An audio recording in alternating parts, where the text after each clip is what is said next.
అమ్మవారిని ఉయ్యాల సెంటర్ దగ్గర ఉన్న ఉయ్యాలలో కూర్చోబెట్టినప్పుడు అమ్మవారు మనం ఊపకుండా స్వయంగా అమ్మవారే ఊగుతుంది. 800 సంవత్సరాలకు పైగా చరిత్ర. సంవత్సరంలో ఈ 15 రోజులు యాదవ కులస్తులు పెళ్లిళ్ళు కూడా చేసుకోకూడదని మీకు తెలుసా? ఇప్పుడైతే నేను కంకిపాడి నుంచి ఉయ్యూరికి అయితే స్టార్ట్ అయ్యాను. ఇక్కడ మీరు చూస్తున్నది వీరమ్మ తల్లి అత్తగారిల్లు. ఇక్కడ నుండి ఫస్ట్ డే నైట్ మనకి అమ్మవారు ఊరేగింపుగా అయితే బయలుదేరతారు. కృష్ణా జిల్లాలో ఉయ్యూరు గ్రామంలో ఉన్న ఉయ్యూరు వీరమ్మ తల్లి తిరునాళ్ళకి సుమారు 800 సంవత్సరాలకు పైగా చరిత్ర ఉంది. సో ఎవ్రీ ఇయర్ ఒకే డేట్లో అయితే ఈ తిరునాళ్ళు స్టార్ట్ అవ్వవు. భీష్మ ఏకాదశి ఎప్పుడైతే వస్తుందో అప్పటి నుంచి అయితే ఈ తిరునాళ్ళు స్టార్ట్ అయ్యి 15 రోజుల పాటు అయితే జరుగుతాయి. అయితే ఈ 15 రోజుల్లో అయితే కొన్ని డేస్ అయితే చాలా ఇంపార్టెంట్ డేస్ అని చెప్పవచ్చు. ఉయ్యూరు మొత్తం హడావుడిగా ఉంటుంది. గుడి దగ్గర పొంగళ్ళు పెట్టడాలు, జంతు బలులు ఇవ్వడాలు, పోతురాజులు, కల్చరల్ యాక్టివిటీస్, బుర్ర కథలు ఇలాంటివన్నీ జరుగుతూనే ఉంటాయి. ఈ తిరునాళ్ళు జరిగే 15 రోజులు కూడా యాదవ కులస్తులు అయితే పెళ్లిళ్ళు చేసుకోదంట. అది ఎందుకో తెలియదు, కానీ ఎప్పటి నుండో వస్తున్న ఆచారం అంట. ఎందుకో తెలిస్తే కామెంట్ చేయండి. అలాగే ఈ 15 రోజులు కూడా ఉయ్యూరు గ్రామంలో ఎవరో కూడా పసుపు దంచడం లాంటివి అయితే చేయదంట. పసుపు దంచడం అనేది నిషేధం అంట. ఈ అమ్మవారి శాపం వల్ల ఒక వంశం మొత్తం నాశనం అయిందంట. అదేంటో కూడా మీకు అమ్మవారి చరిత్ర చెప్పే టైంలో అయితే ఎక్స్ప్లెయిన్ చేస్తాను. అన్ని తిరునాళ్ళలో ఉన్నట్టుగానే అయితే ఉయ్యూరు తిరునాళ్ళు కూడా ఉంటుంది. మీకు తిరునాళ్ళకి సంబంధించిన డేట్స్లో కానీ లేదా ఇంకా వేరే ఏదైనా డౌట్ ఉన్నా కూడా ఈ వీడియో కింద అయితే కామెంట్ చేయండి. నేనైతే రిప్లై ఇస్తాను. లేదా నాకు ఇన్స్టాగ్రామ్లో మెసేజ్ చేసినా కూడా రిప్లై అయితే ఇస్తాను. మొక్కులు చెల్లించుకుంటూ ఉంటారు. ఎద్దుల బండ్లకి, ట్రాక్టర్లకి అలంకారాలు చేసి గుడి చుట్టూ తిప్పుతూ ఉంటారు.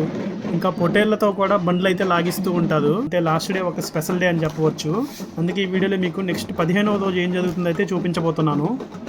ఉయ్యూరు వీరమ్మ తల్లి తిరునాళ్ళలో 15వ రోజు అంటే లాస్ట్ రోజు అమ్మవారిని తిరునాళ్ళు జరిగిన గుడి దగ్గర నుంచి అయితే పల్లకిలో ఊరిలో ఉన్న అత్తగారిల్లు అయితే ఉంది కదా, ఆ అత్తగారింటి దగ్గరికి అయితే ఊరేగింపుగా అయితే తీసుకువెళ్తారు.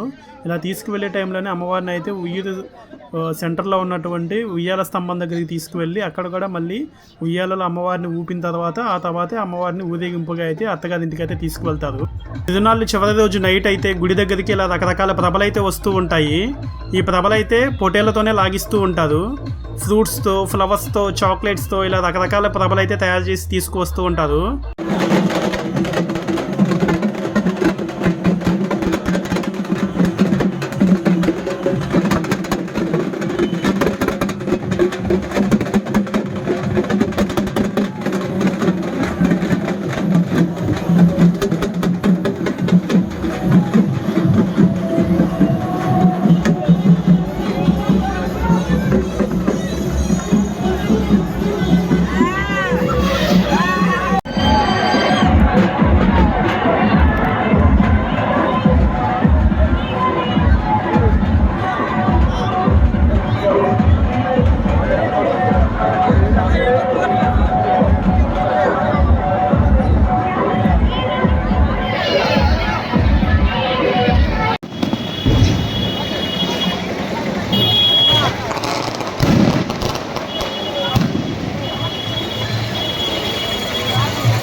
నేను ఈ ఇన్ఫర్మేషన్ మొత్తాన్ని కూడా లోకల్ ప్రజలతో మాట్లాడి వాళ్ళు చెప్పిన దాన్ని మాత్రమే మీకు చెప్పడం జరిగింది. నేను చెప్పిన దానిలో ఏదైనా తప్పు ఉంటే క్షమించండి, ఎందుకంటే అది నేను కావాలని చేసిన తప్పు అయితే కాదు. ఉయ్యూరు వీరమ్మ తల్లి గురించి మీకు తెలిసిన ఇన్ఫర్మేషన్ని ఈ వీడియో కింద కామెంట్ చేయండి.